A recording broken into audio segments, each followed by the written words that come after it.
हरिओम तत्सत। आज इस सुरम्यमयी वातावरण में बैठ करके थोड़ी सी चर्चा करेंगे ट्रायोलॉजी ऑफ द लाइफ। देखिए, ये दुनिया जो है ऐसे तो पंच तत्व है, क्षिति जल पाव गगन समीरा, पंच रचित अति अधम शरीरा। यह संसार पंच तत्व से बना है, लेकिन ट्रायोलॉजी ये त्रिनेत्र, तीन का महत्व सबसे ज्यादा है। चाहे आप देखें हमारे कोई भी वीडियो में हरि ओम तत्सत तीन शब्द है, ओम पर भी ध्यान दें तो ये तीन मात्रा से अ उ म। उसी तरह से आज हम बात करेंगे त्रिनेत्र। शंकर भगवान की जो त्रिनेत्र की हम परिकल्पना करते हैं, यह तीसरा नेत्र क्या है? बेसिकली यह आज्ञा चक्षु है। यह दो नेत्रों के बीच मध्य भाग में ये त्रिनेत्र है। और यह संसार वस्तुतः इन दो आंखों से जो नहीं दिखता है, वही इस तीसरे नेत्र से दिखता है, और इसीलिए इसको त्रिनेत्र कहते हैं या ज्ञान चक्षु कहते हैं। आज इस ज्ञान चक्षु की ही हम बात करने वाले हैं बेसिकली। अब इस ज्ञान चक्षु की यदि हम बात करें, ट्रायोलॉजी की बात करें, तीसरे तत्व की बात करें, तो आदमी तीन ही चीजों से जीवन में परेशान है: दिखास, छपास और बकवास। अर्थात दिखाने की उम्मीद, आत्म प्रशंसा पाने की उम्मीद, कहीं पे भी हम जो है सम्मान मिले, और ज्यादातर झूठ बोलने के वजहों से वह व्यक्ति, और वह नहीं हर व्यक्ति, कहीं ना कहीं परेशान है। यदि आप बीमारियों को देखेंगे तो 70% बीमारी सिर्फ हमारे तन, मन और बुद्धि के स्तर पर होता है, हमारी सोच के स्तर पर होता है। यदि हमारा सोच सकारात्मक हो, मानसिक रूप से हम संपूर्ण रूप से स्वस्थ हों, तो कई सारी बीमारियां यूं ही भाग जाएंगी। खाने में भी तीन जो तत्व है, जिसको सफेद जहर कहते हैं, इन तीन तत्वों से हमेशा बच करके रहना चाहिए: नमक, चीनी और मैदा। ये तीन सफेद जहर कहलाते हैं। आप देखिए, जो प्रायः ज्यादा नमक खाते हैं, और नमक कहीं भी स्वास्थ्य के लिए बहुत फायदेमंद नहीं है। कहते हैं ना, पहले लोग कहते थे, या अभी भी सुनने में आता है कि नमक नहीं खाएंगे, आयोडीन युक्त नमक नहीं खाएंगे तो फिर आयोडीन कैसे मिलेगा? अरे हर फल फ्रूट में आयोडीन है। नमक नहीं खाने से कुछ नहीं होता है। और इसका जो बेस्ट एग्जाम्पल है आपके सामने मैं हूं। बहुत सारे ऐसे भोजन में कई बार नमक नहीं रहता और हमें पता ही नहीं चलता है। नमक खाने की आदत ही नहीं है। कई बार नमक खाता ही नहीं हूं। क्या हो गया? कुछ नहीं हुआ। और आप थोड़ा सा पुरातन काल में जा करके देखें तो देखेंगे कि लोग नमक खाते ही नहीं थे। फल फ्रूट सब्जी वगैरह जो भी बनता था बिना नमक का बनता था। फिर बाद में चल करके रॉक साल्ट आया, जिसको कि सेंधा नमक कहते हैं, और बाद में चल करके समुद्री नमक आ गया। ये समुद्री नमक तो और भी जहर है, और भी जहर है। तो नमक शरीर के लिए कतई आवश्यक नहीं है। नमक खाने से सिर्फ और सिर्फ बीमारी ही होता है, कोई बीमारी ठीक नहीं होता है। क्योंकि विज्ञान की यह धारणा पूरी तरह से, चिकित्सा विज्ञान की धारणा गलत है कि नमक खाते हैं तो जरूरत के हिसाब से। खास करके कच्चा नमक तो सीधा जहर है। और यदि आपको नमक ज़्यादा खाने की आदत पड़ गई है, ज़्यादा नमकीन खाते हैं, तो स्वाभाविक रूप से आने वाले कुछ ही समय में ब्लड प्रेशर आपको हो जाएगा। और ब्लड प्रेशर लाइलाज बीमारी है। उसी तरह से दूसरा सफ़ेद जहर की बात करें तो वह है चीनी। आप देखिए, पुरातन काल में भारतीय संस्कृति में चीनी का कहीं नामो निशान नहीं था। ये तो अंग्रेज अपने सुविधा अनुसार चीनी बनाए थे।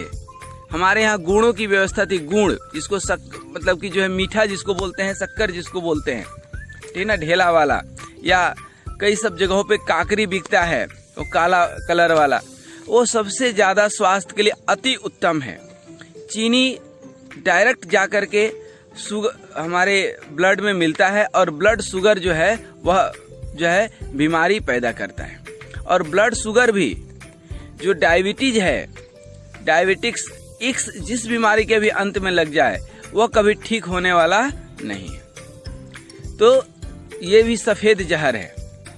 उसी तरह से यदि हम बात करें मैदा की, तो मैदा कम से कम 80 बीमारियों को पैदा करता है।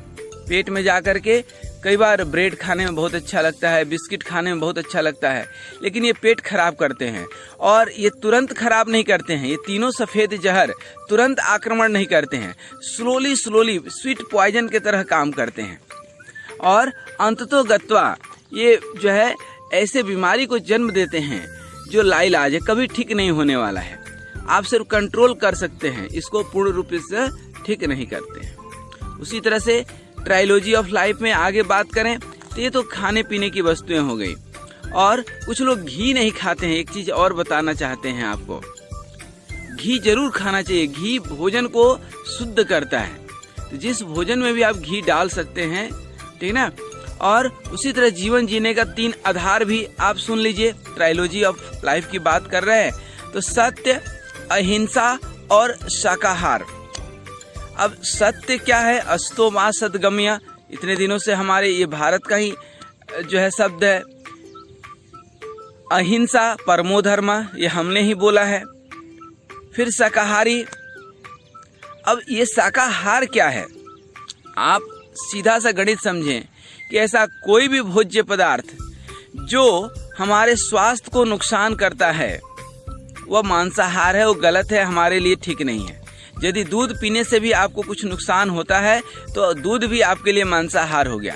यूं दूध पीना कोई स्वास्थ्य के लिए बहुत अच्छा नहीं है। फिर बता दूं आपको, वनस्पति विज्ञान में आप जाएंगे, वनस्पति जितना हम लोग खाएंगे, कच्चे चीज जितना खाएंगे, चाहे वो फल हो या सब्जी हो या सलाद हो, इनकी मात्रा ज्यादा से ज्यादा, कच्चा चना हो, बादाम हो, जितना कच्चा चीज खाएंगे, जितनी उस पेट को आदत होगी कच्चा चीज पचाने की, उतना ज्यादा आप स्वस्थ होंगे। इसी तरह हमारे 3 देव ब्रह्मा विष्णु महेश, जीवन के 3 काल, भूतकाल, मध्यकाल और भविष्यकाल।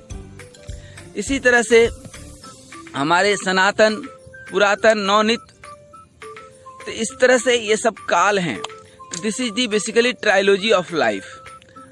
जाते जाते मैं सिर्फ थोड़ा सा एक चर्चा करना चाहता हूँ। इस त्रिनेत्र से हमारी कहानी शुरू हुई थी, ज्ञान चक्षु से। तो जीवन में जो इन 2 आंखों से नहीं दिखता है वह तीसरे आंख से दिखता है, ज्ञान चक्षु से। और जिस दिन ये ज्ञान चक्षु खुल जाता है उसी दिन हम लोग ज्ञानी कहलाते हैं। अन्यथा अभी तक अज्ञानी ही थे। और किताब पढ़ने से कोई ज्ञानी नहीं होता है, उससे तो और अहंकार आ जाता है, उससे और अहंकार आ जाता है। और अहंकार कर देता है जीवन बेकार। पता भी नहीं चलता है कि वह जीवन को कब कैसे वह सूक्ष्म रूप में आता है और पता भी नहीं चलता है। तो सबसे पहले इस ज्ञान चक्षु को कैसे खोलें? ये ज्ञान चक्षु सिर्फ और सिर्फ मेरे समझ से एक ही जो है तरीका है, और वह है ध्यान। जब हम निज मन मुकुरि सुधार, यह संसार एक माया है। जैसे हम लोग दर्पण में देख करके अपने आप को संवारते हैं, ठीक उसी तरह से इस संसार को भी देख करके अपने आप को संवारना चाहिए।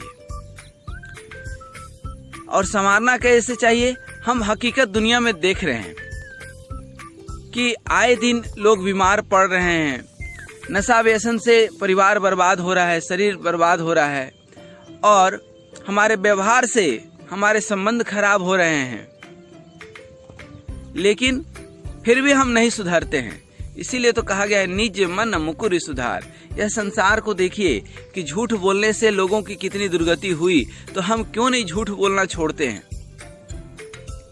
हम यह देखते हैं अहिंसा परमो धर्म, अहिंसा को अपना करके लोग देवत्व को प्राप्त हुए, फिर हम क्यों नहीं अहिंसा को अपनाते हैं? देख करके हम क्यों नहीं सीखते हैं? शायद इसलिए नहीं सीख पाते हैं क्योंकि हमारे संस्कार उस तरह से नहीं, क्योंकि संस्कार भी तो बड़ी चीज है, और संस्कार से ही तो परिवार है, संस्कार से ही तो हमारा जीवन है, संस्कार ही जीवन का आधार है। और यह संस्कार एक दिन से नहीं बनता है। हजारों हजारों साल के जो आप कर्म करते आ रहे हैं, कई योनियों में आपने जन्म लिया, वहां से ये प्रारब्ध के अनुसार यह संस्कार प्रवृत्त हुआ है। तो आज जाते जाते हम लोग 3 संकल्प भी लें जिससे कि ज्ञान चक्षु हमारा जगे। और यह 3 संकल्प क्या है? सबसे पहला संकल्प है जो हर घर में गीता का सार टंगा हुआ है कि जो हुआ अच्छा हुआ, जो हो रहा है अच्छा हो रहा है, जो होगा वह भी अच्छा होगा। ये गीता का सार टंगा है लेकिन हम उसको जीवन में नहीं उतार पाते।